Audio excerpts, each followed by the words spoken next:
World Malayali council Pala ചാപ്റ്ററിന്റെ ആഭിമുഖ്യത്തിൽ പരിസ്ഥിതി ദിനാചരണവും വൃക്ഷത്തൈ നടീൽ പദ്ധതിയും മാണിസികാപ്പൻ MLA ഉദ്ഘാടനം ചെയ്തു. വേൾഡ് മലയാളി കൗൺസിലിന്റെ നേതൃത്വത്തിൽ ലോക പരിസ്ഥിതി ദിനമായ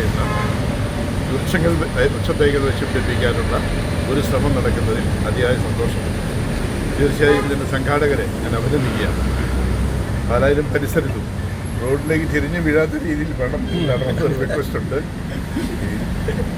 ടൗൺ ഹാളിൻ്റെ മുമ്പിലാണ് നടാൻ പോകുന്നത് പറയുമ്പോൾ ഞാൻ ചോദിച്ചത് എവിടെയാണ് സ്ഥലം, സ്ഥലമുണ്ടെന്ന് പറഞ്ഞത്.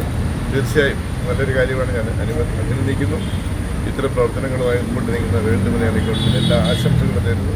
Pala chapter chairman advocate Santhosh K Manarcaud അധ്യക്ഷനായിരുന്നു. പാലാ ടൗൺ ഹാളിന് മുൻവശത്ത് ചേർന്ന യോഗത്തിൽ പാലാ ടൗണിലെ സ്കൂളുകളിലും മറ്റ് പൊതുസ്ഥലങ്ങളിലും നട്ടുപിടിപ്പിക്കേണ്ട തൈകൾ വേൾഡ് മലയാളി കൗൺസിൽ അംഗങ്ങൾ MLAയിൽ നിന്ന് ഏറ്റുവാങ്ങി. President VM Abdulla Khan, secretary Benny Mailadoor, convener Unni Kulappuram, VGR Nair, Moni V Aadukuzhi, Hari Melattu, Augustine Vazhakkal, Anilkumar, Manoj PS, Jose Veranani, Michael Kavakattu, Prashanth Pala, KT Mathew, Santhosh Erippulikkattu, Jose Mangalam, Joman Chunkappura എന്നിവർ പ്രസംഗിച്ചു.